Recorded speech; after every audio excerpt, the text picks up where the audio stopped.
بے پردہ ہو کر کے گھومنے والی بازاروں کے اوپر یہ شیطان کی سہیلیاں ہیں. ہاں یہ مسلمان لڑکیاں نہیں ہیں، یہ شیطان کی بہنیں ہیں، یہ شیطان کی سہیلیاں ہیں جو زنا کی طرف بلائے، زنا کی طرف دعوت دے. جو لڑکیاں وہ مومنہ ہو نہیں سکتی ہیں، یہ شیطان کی اماں ہیں. میرے پیارے ساتھیوں غور کرو، آج ہمارے سماج کے اندر یہ مسلمان شیطان کے روپ ڈھال لیے ہیں اور شیطان بن کر کے سماج میں گھوم رہے ہیں. آج یہی سب حالات ہو رہا میرے بھائیو. اکثر جگہوں پہ ادھر بھی جہیز کا کاروبار چل رہا ہے اور جگہوں پہ، لیکن کچھ جگہوں پہ تو کچھ کم ہوا ہے، لیکن اتنے جلسے ہونے کے باوجود ہمارے سماج کے اندر جہیز کا کام رک ہی نہیں رہا. کون روکے؟ مولانا تو تقریر کر سکتے ہیں، مولانا اپنے آپ کو روک سکتے ہیں. آپ کے گھر کے اندر ارے بیٹے کی بات آئی تو سب قرآن حدیث بھول گیا، لیں گے. لینے میں کیا ہے؟ دے رہا ہے.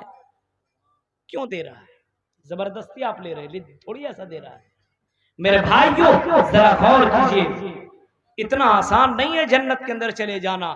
شیطان سے لڑنا پڑے گا، مقابلہ کرنا ہوگا، اور جب شیطان سے جیت جائیے گا تب جنت کی انٹری ملے گی، تب جنت کے اندر آپ کو جگہ ملے گی، تب جنت کے اندر اللہ تعالیٰ ویلکم کرے گا. آؤ ادخلی فی عبادی وادخلی جنتی، فادخلی فی عبادی وادخلی جنتی.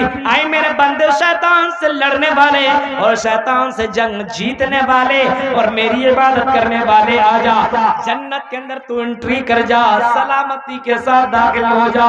آئی دنیا کے اندر جوان لوگوں، اپنے جوانی کے اوپر کنٹرول کرنے والوں، کل قیامت کے دن اللہ تعالیٰ اعلان کرے گا اور کہے گا آج اتنا ڈینجر جو منظر تمہیں دکھائی دے رہا ہے، سورج اتنا اوپر ہو کر کے اب سورج اتنا قریب آ گیا ہے، انسان پسینے میں ڈوبا ہوا ہے، سورج کی گرمی کو لوگ برداشت نہیں کر پا رہے ہیں، لیکن اس وقت پر اس جوان کو اللہ تعالیٰ سایہ نصیب کرے گا جو جوان اپنی جوانی میں کنٹرول کیا ہوگا.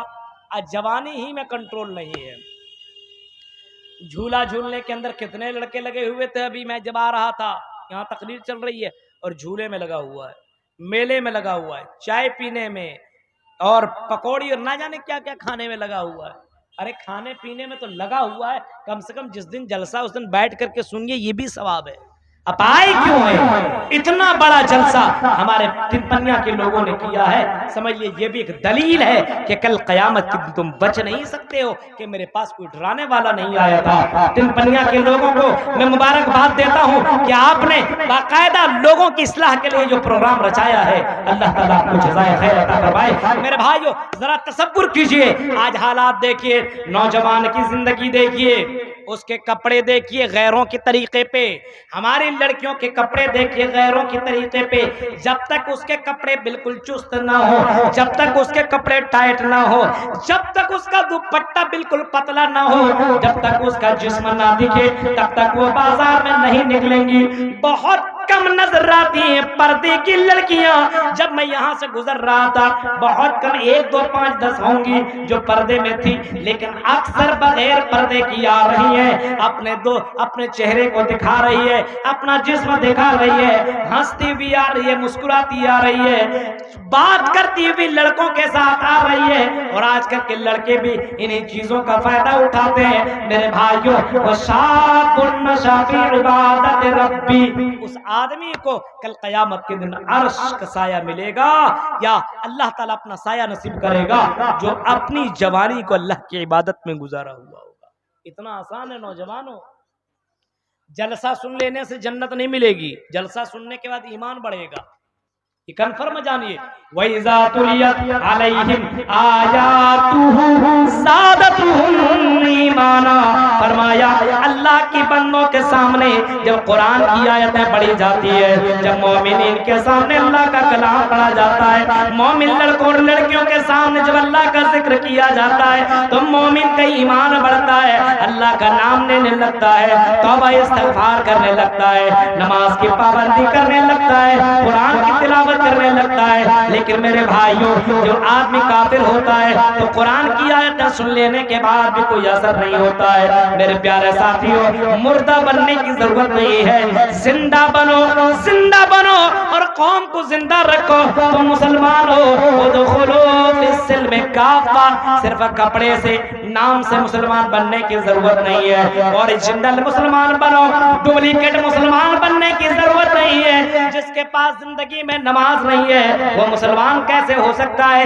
جس کی زندگی میں حرام چیزیں آ جائے وہ مسلمان کیسے ہو سکتا ہے؟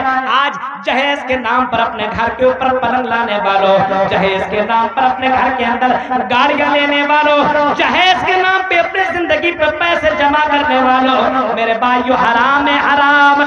لا یعلمہن کثیر من الناس. بہت سے لوگ ہیں جس کو حلال و حرام کے بارے میں پتہ نہیں ہے. مشتبہات چیزیں ہیں, ڈاؤٹ فل چیزیں ہیں. اللہ کے نبی صلی اللہ علیہ وسلم نے فرمایا جو شک والی چیزیں, شک والی چیزوں کو چھوڑ دو. ومن اتقى الشبہات استبرأ لدینہ وعرضہ. جو شبہات سے بچ گیا اس نے اپنے آپ کو اور اپنی عزت کو بچا لیا, اپنے دین کو بچا لیا. ومن وقع فی الشبہات وقع فی الحرام. فرمایا امام کائنات نے جو آدمی شبہ چیزوں میں پڑ گیا, ڈاؤٹ فل چیزوں میں پڑ گیا, وہ حرام کے اندر داخل ہو گیا. یعنی تم نے حرام کام کر لیا. اب جب تم نے حرام کام کر لیا تو میرے بھائیو حرام جسم جنت کے اندر کیسے جائے گا؟ حرام چیزیں جیسے تیری زندگی میں آئی میرے بھائی اس کی دعا بھی اللہ تعالیٰ نہیں سنتا ہے. اللہ کے نبی فرماتے ہیں ایک بندہ میدان, ایک بندہ اللہ کے بارگاہ میں آتا ہے اور لمبی لمبی دعائیں کرتا ہے لیکن اس کی دعا نہیں سنی جاتی ہے. کیوں؟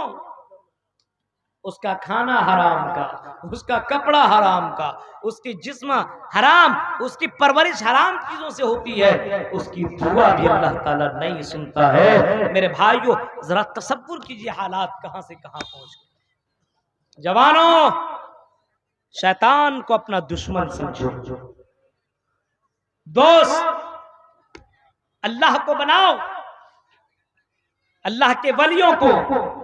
قرآن سے دوستی کرو, قرآن سے.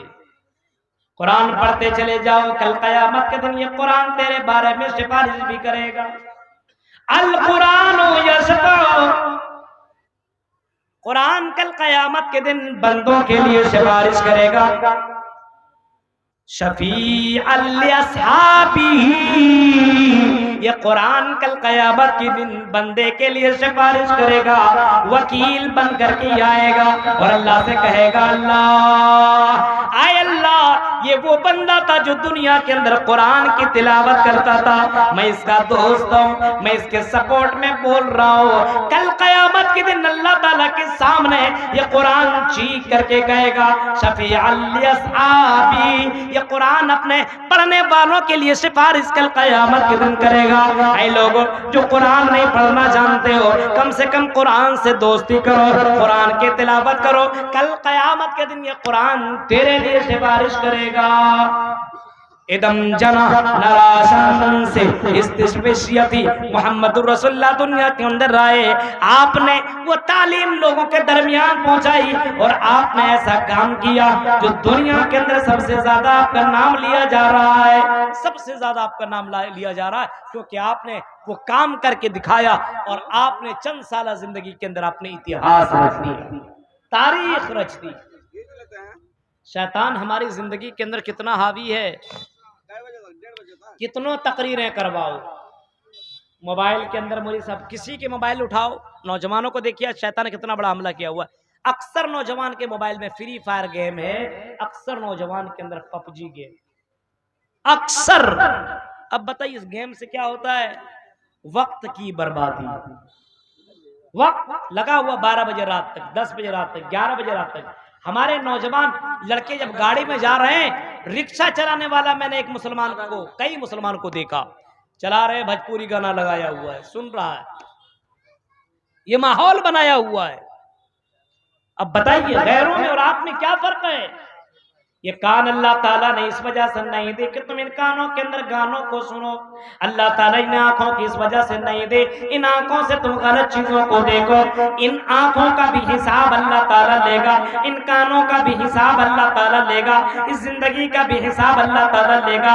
حدیث کے الفاظ ہیں یسالو کل قیامت کے دن لا تقوم الساعہ کل قیامت کے دن بندہ اپنے قدم کو ہلا نہیں سکتا ہے جب تک کہ بندہ اپنے 5 سوالوں کا جواب نہ دے لے ان عمرہ فیما افنا اللہ کہے گا میری بندے میں نے تمہیں زندگی دی 60-70 سال زندگی دی او میرے بندے او میری بندی یہ بتا تم نے 60 سال زندگی کہاں گزاری تم نے اپنی زندگی کو کہاں گوایا یہی جواب دو گے میں نے اپنی زندگی گانے میں گزار دی میں نے اپنی زندگی پب جی گیم میں گزار دی میں نے اپنی زندگی فری فائر میں گزار دی میں نے اپنی زندگی انجوائے کرنے میں گزار دی مال کمانے میں گزار دی اور یہ مال کل قیامت کے دن بھی کام نہ آئے گا یہی مال جس مال نے تمہیں پریشان کر رکھا ہے دنیا کے دھوکے میں ڈال رکھا ہے کل قیامت کے دن یہی مال تیرے لیے واپس بن جائے گا حدیث کے الفاظ ہیں جو مالوں کو جمع کرتے ہیں اور مال کے چکر میں رکھتے ہیں اور زکوٰۃ ادا نہیں کرتے ہیں اللہ کے راہ میں